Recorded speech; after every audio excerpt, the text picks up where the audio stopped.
กวนเขาเนี่ยเพราะว่าเขาวันหลีเขาเฮ็ดหลีเขาลาหลีก็ตินเด็ดไรโทษบันดีนะเพราะว่าเขาเฮ็ดลองดีวนลองดีลาลองดีก็เขาก็ตินเด็ดทบลองอันดีนั่นก็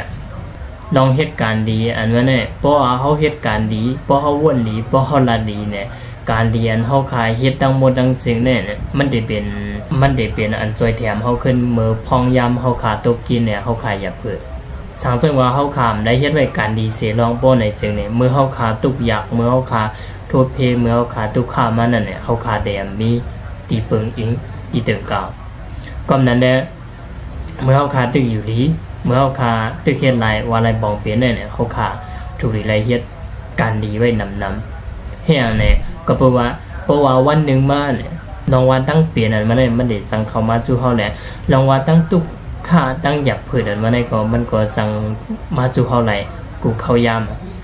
ห่อมหูไหลก็นั้นเนี่ยเมื่อเขาขามีเข้ายามเมื่อเขาขาตึกอยู่ดีกินวันได้เนี่ยเขาขากึ่งดีในเฮ็ดไว้การดีน้ำไว้พระละคือลองวางการดีมาเนี่ยมันก็มีตั้งนำตั้งหลายอยู่ดีเขาห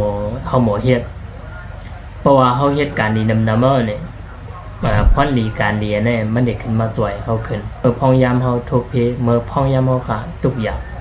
ซึ่งเนี่ยมันเด็กมาสวยเขาขึ้นก็นั้นเนี่ยการรีซึ่งเนี่ย